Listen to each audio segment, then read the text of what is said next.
Crypto ஏர் தமிழ் நேயர்களுக்கு அன்பு கலந்த வணக்கங்களுடன் நான் உங்கள் மிதுன். நாம் இன்றைக்கி பார்க்க இருக்கும் வீடியோ நான் ஃபங்க்சபிள் டோக்கன் அப்படிங்கிற NFT அப்படின்னா என்ன அப்படிங்கிறத நம்ம பார்க்க போகிறோம். இந்த நான் ஃபங்க்சபிள் டோக்கன் வாங்கிறதுனால நமக்கு என்ன லாபம், அதை திரும்ப நம்ம எப்படி விற்கணும் அப்படிங்கிற விஷயங்களை இன்றைக்கி நம்ம தெரிஞ்சுக்க போகிறோம். முக்கியமாக NFT நிறைய வெப்சைட் இருக்குது, நிறைய வெப்சைட் தளங்கள் இருக்குது. நீங்கள் அங்கே போய் வாங்குறது அந்தளவுக்கு கொஞ்சம் பிஸின்னு தெரிஞ்சிருக்கணும்.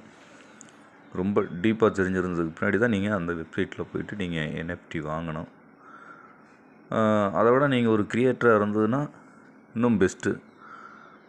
NFT நீங்கள் ஒரு சினிமா படம் பாடல்கள் நீங்கள் சொந்தமாக தயார் பண்ணுறப்போ ஒரு சின்ன கிளிப்ஸ் மட்டும் ஒருத்தருக்கு நீங்கள் NFTயில் நம்ம கொடுத்துடணும். சேல்ஸ் பண்ணுறப்போ நமக்கு ஒரு நல்ல அமௌண்ட் கிடைக்கும். இல்லை ஒரு டிராயிங் வரைகிறீங்க அப்படின்னா அதுவும் ஓரளவுக்கு நல்லா இருக்குது அப்படின்னா அதுக்கு ஒரு அமௌண்ட் கொடுப்பாங்க. இது எல்லாம் நமக்கு கிரிப்டோவில் இருக்கிற நம்ம நண்பர்கள் தெரிஞ்சுக்க வேண்டியது என்னென்னு கேட்டால், பினான்ஸில் NFT பற்றி அந்த ஃப்ரண்ட் பேஜில் மோரில் போயிட்டீங்கன்னா கடைசியாக இருக்கிறது NFT பினான்ஸ் அப்படின்னு இருக்கும். நம்ம இன்றைக்கி அதை பற்றி மட்டும்தான் தெரிஞ்சுக்க போகிறோம். அது மிகப்பெரிய கான்செப்ட்டு. ஃபுல்லாக தெரிஞ்சுக்கணும் அப்படின்னா அதுக்கு நிறைய டைம் எடுக்கும். இந்த ஒரு சின்ன வீடியோவில் நம்ம பார்க்க வேண்டியது பினான்ஸில் மோரில் ஃப்ரண்ட் பேஜில் மோர்னு இருக்கும். அதை கிளிக் பண்ணிங்கன்னா லாஸ்ட்டில் NFT பினான்ஸ்ன்னு இருக்கும். அது மட்டும்தான் நம்ம இன்றைக்கி பார்க்க போகிறோம்.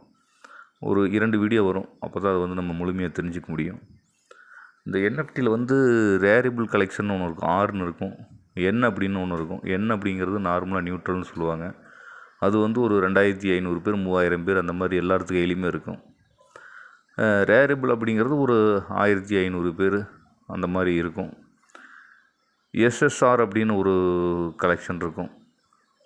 அது பார்த்திங்கன்னா சூப்பர் ரேரிபிள் அப்படிங்கிறது கிட்டத்தட்ட உலகத்திலேயே, அதாவது அந்த பர்டிகுலர் அந்த கிளிப்ஸ் பினான்ஸில் NFTயாக மாற்றுவாங்க. மெயின் அந்த NFT அப்படின்னா முதல்ல என்னென்னு புரிஞ்சுக்கங்க. நான் ஃபங்க்சிபிள் டோக்கன் அப்படிங்கிறத, ஃபங்க்சிபிள் அப்படிங்கிறது இப்போ நம்ம கையில் ஒரு 100 ரூபா நோட் இருக்குது அப்படின்னா, ஒரு 2000 ரூபா நோட் இருக்குது அப்படின்னா அது எல்லாத்து கையிலையுமே அது இருக்கும். அது ஃபங்க்சிபிள் டோக்கன் எல்லாத்து கையிலையும் இருக்கிறதுக்கு பேர். இப்போது ஒரு ரெய்மண்ட்ஸ் ஒரு ஃபேண்டோ சட்டை போட்டிருக்கீங்க அப்படின்னா அது மேக்ஸிமம் எல்லாருமே ஓரளவுக்கு போட்டிருப்பாங்க. அது ஃபங்க்சிபிள். நான் ஃபங்க்சிபிள் அப்படிங்கிறது இப்போ நம்ம இப்போ உதாரணத்துக்கு சச்சின் டெண்டுல்கர் ஒரு மேட்ச்சில் ஒரு அடிச்சிருக்காரு, ஒரு 200 அடிச்சிருக்காரு, டபுள் செஞ்சுரி அடிச்சிருக்காரு. அந்த பேட்டை ஏலத்துக்கு விடுவாங்க. ஏலத்துக்கு விடுறப்ப கண்டிப்பாக நம்மளை மாதிரி ஆளுகள் அது வாங்குற, இப்போ என்ன மாதிரி ஆளுகள் அது வாங்குறதுக்கான வாய்ப்புகள் இல்லை. ஏன்னா நமக்கு அவ்வளோ பெரிய ஆசை இல்லை. வாங்குறவங்க இதுக்குன்னு ரேரிபிளாக ரொம்ப கலெக்ட் பண்ணுறவங்க இந்த உலகத்தில் நிறைய பேர் இருக்காங்க. கோடிக்கணக்கில் கொடுத்து வாங்குறவங்களும் இருக்காங்க. இப்போ இங்கிலாந்து மகாராணி எலிசபெத் ராணி ஏதாவது ஒரு பொருள் யூஸ் பண்ணாங்க, அது ஏலத்துக்கு விட்டாங்கன்னா அது ஒரு பிசிக்கலாக ஏலம் விடுவாங்க, நிறைய பேர் வாங்குவாங்க. அதுக்குன்னு நிறைய ஸ்டாம்ப் கலெக்ஷன்ஸ்லாம் இருக்குது. அந்த காலத்தில் நாணயங்கள் இதெல்லாம் பத்திரப்படுத்தி அது எவ்வளோ காசு இருந்தாலும் கொடுத்து வாங்குறதுக்கு இன்றைக்கும் ஆள் இருக்காங்க. நம்மளை மாதிரி என்ன மாதிரி சாதாரண ஆளுகளுக்கு அது ஒரு பெரிய விஷயந்தான்.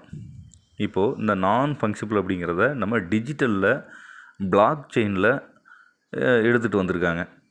அதாவது பிளாக் செயினில் எடுத்துகிட்டு வந்திருக்கிறப்ப அது பப்ளிக்கில் யாருக்குமே அதை எந்த ஒரு காரணத்தை கொண்டும் அது ஒருத்தருக்கு அதை சேல்ஸ் பண்ணிட்டாங்க அப்படின்னா திரும்ப அவங்க ரீசேல் பண்ணிக்கலாமே தவிர, பட் அதுக்கு ஓனர் அவங்க ஒரு ஆள் தான். ராயல்டி அவங்க அந்த பர்டிகுலர் அந்த கிளிப்ஸோ அந்த சவுண்ட்ஸோ அந்த மியூசிக்கோ இல்லை ஒரு ஸ்டாம்ப் கலெக்ஷனோ ஒரு டிராயிங்காக இருக்கட்டும், ஒரு பெயிண்டிங்காக இருக்கட்டும், அந்த கிரியேட்டர் ஒன்ஸ் உள்ளே வர்றப்போ டைரெக்டாக பினான்ஸ் அதை சேல்ஸ் பண்ணும். அப்போ இது ஒரு பிஸ்னஸ் மாதிரி தான், மிகப்பெரிய பிஸ்னஸ். இது ஒரு கோடிக்கணக்கான பிஸ்னஸ். பட் தமிழில் நிறைய வீடியோஸ் இல்லை, ஒரு சில நண்பர்கள் மட்டும் அதை போட்டிருக்காங்கன்னு நினைக்கிறேன். நீங்கள் கொஞ்சம் நல்லா சர்ச் பண்ணி நல்லா தெளிவாக தெரிஞ்சுக்கிட்டு இந்த NFTக்குள்ளே வாங்க. பொதுவாக நம்ம சேனலில் என்எஃப்டிங்கிறத பேசிக் சொல்லணும் அப்படிங்கிறதுக்காக மேலோட்டமாக சொல்கிறோமே தவிர டீப்பாக நம்ம சொல்லலை. பினான்ஸில் மோர் ஆப்ஷனில் கடைசியில் போய்ட்டு உங்களுக்கு கடைசியாக வந்து அதுக்கு ஒரு சின்ன அடுத்த வீடியோவில் பண்ணுவோம். இந்த வீடியோவில் பண்ணால் ரொம்ப லெங்தி ஆகிடும். அடுத்த வீடியோவில் நம்ம அதை எப்படி பை பண்ணுறது, அதை எப்படி நம்ம ரீசேல் பண்ணுறது, மார்க்கெட்டில் போய்ட்டு அதாவது ஃப்ரெஷ்ஷாக வந்து பினான்ஸ் கொடுக்குறப்ப வாங்குறது எப்படி, இல்லை சோல்ட் அவுட் ஆனதுக்கு முன்னாடி திரும்ப செகண்டரி மார்க்கெட்டில் போய்ட்டு அதை எப்படி நம்ம வாங்கணும், திரும்ப நம்ம வாங்கினதுக்கு முன்னாடி திரும்ப எப்படி அதை விற்கணும் அப்படிங்கிறத ஒவ்வொரு விஷயமாக நம்ம அடுத்த தடவை பிசிக்கலாக அடுத்த வீடியோவில் அடுத்து வரும் வீடியோ அதுதான். அதுக்கும் பினான்ஸில் உள்ளே போயிட்டு நம்ம நேரடியாக உங்களுக்கு சொல்லித்தரேன். ஏன்னா நானும் ஒரு 2 என்எஃப்டி வாங்கலான்ட்டு ஐடியாவில் இருக்கேன். அது வாங்குறப்ப நான் ரெக்கார்டிங் பண்ணிடுறேன். உங்களுக்கு நான் அப்டேட் டெமோ வீடியோ மாதிரி நான் பண்ணிடுறேன். திரும்ப சேல் பண்ணுறது ஒரு என்எஃப்டி நம்ம கையில் இருக்குது. அந்த என்எஃப்டி எப்படி அது வந்து ஓப்பன் பண்ணல, மிஸ்ட்ரி பாக்ஸ் நான் ஓப்பன் பண்ணாமல் வச்சுருக்கேன். ஓப்பன் பண்ணிட்டோம் அப்படின்னா அது என்ன அப்படிங்கிற அந்த சிம்பிள் கொடுத்துட்டாங்க அப்படின்னா அதுக்கு எந்த வேல்யூமே கிடையாது. நம்ம வாங்கின அந்த 17 பியூஎஸ்டிக்கு செகண்டரி மார்க்கெட்டில் வாங்குற அப்படின்னா மார்க்கெட்டில் வாங்குறோம் அப்படிங்கிறப்ப திரும்ப நம்ம அதை ஓப்பன் பண்ணாமல் கொடுத்துட்டோம் அப்படின்னா நம்ம இஷ்டம். ஒரு எத்தீரியம் போடலாம், 2 பிஎன்பி போடலாம், நம்ம பார்த்து போடுறதாங்க. அது ஏலத்தில் விடுறது தான். ஏலத்தில் விடுறப்போ ஒரு 3 நாள் 2 நாள் டைம் போட்டுருவோம். அந்த டியூரேஷனில் யாராவது உளுந்தடிச்சு வந்து வாங்குவாங்க. அவங்க நமக்கு லக் இருந்ததுன்னா அது வந்து ஒரு எஸ்எஸ்ஆராக இருக்குது, இல்லை ஒரு ஆராக இருந்ததுன்னா கூட ஓரளவுக்கு வேல்யூ இருக்குது. ஆராக இருந்தால், எஸ்எஸ்ஆர் இருந்தால் நம்ம கோடீஸ்வரன். பட் அது மாதிரி ஒரு கோடீஸ்வரனுக்கு உண்டான யோகம் யாருக்கு அது இருக்குதா அப்படிங்கிறத அவங்க வாங்கலாங்க. அது ஓப்பன் பண்ணி பார்க்கலாம். மிஸ்ட்ரி பாக்ஸ் ஓப்பன் பண்ணி பார்க்குறப்ப கண்டிப்பாக அவங்களுக்கு அந்த எஸ்எஸ்ஆர் அப்படின்னா அவங்க லட்சாதிபதி கோடீஸ்வரனாக கூட மாறிடுவாங்க. பட் அந்த அமைப்பு நமக்கு இருக்கா அப்படிங்கிறத நம்ம ஒன்றை ஓப்பன் பண்ணி பார்த்துட்டோம். இல்லை, ஓகே. அடுத்து நம்ம ஓப்பன் பண்ணி பார்க்காம ஒரு 16 பியூஎஸ்டிக்கு வாங்குகிறோம். அதை ஒரு 25 பியூஎஸ்டி போடுவோம். ஒரு $8 கிடச்சா ஓகே. ஒரு $8-9 வச்சு போடுவோம், ஏலத்தில் விடுவோம். அதை எப்படி சேல்ஸ் பண்ணுறது அப்படிங்கிறத நம்ம அடுத்த வீடியோவில் கண்டிப்பாக பார்ப்போம். பொதுவாக நீங்கள் சிம்பிளாக தெரிஞ்சுக்குங்க. நான் ஃபங்க்ஷபிள் டோக்கன் அப்படிங்கிறது இது ஒரு மிகப்பெரிய பிஸ்னஸ். ஃபாரினர்ஸ் நல்லா பண்ணுறாங்க. வெள்ளைக்காரங்க எந்த ஒரு விஷயத்தை செஞ்சாலும் அட்வான்ஸாக பண்ணிகிட்ருக்கான். நம்ம இந்தியன்ஸ் வந்து ஒரு 10 வருஷம் பின்னாடியே தான் போயிட்டுருக்குறோம். இன்றைக்கி இருக்க நவநாகரிக இந்த உலகத்தில் நம்ம சைனாக்காரன் கூட ஒரு 50% 60% அவன் அட்வான்டேஜாக உள்ளே போயிட்டான். ஃபுல்லாக போயிட்டான், அவன் அட்வான்ஸாக இருக்கான்.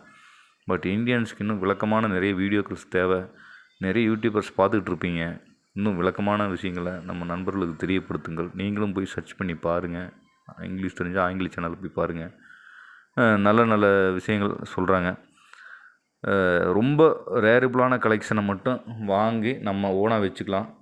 இந்த என்எஃப்டியில் நம்ம கையில் இருக்கிற நம்ம டைரெக்டாக பினான்ஸ் லான்ச் பண்ணுறப்ப அதை நம்ம வாங்கிட்டோம் அப்படின்னா திரும்ப எத்தனை தடவை நம்ம அதை சேல்ஸ் பண்ணால் கூட அவங்க அடுத்தடுத்து சேல்ஸ் பண்ணால் கூட நமக்கு 5% 10% நம்ம என்ன மார்ஜின் நம்ம செட் பண்ணுறோமோ அது எத்தனை பேர் விற்றாலும் அதுக்குண்டான ராயல்டி நமக்கு கிடச்சிக்கிட்டே தாங்க இருக்கும். இது one time investment, life time income அந்த மாதிரி கூட ஒரு இருக்குது.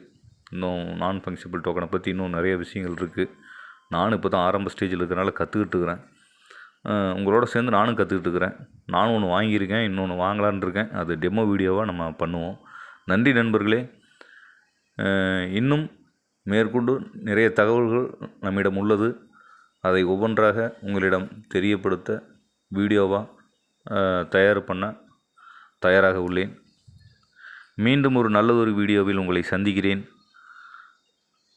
நன்றி, வணக்கம்.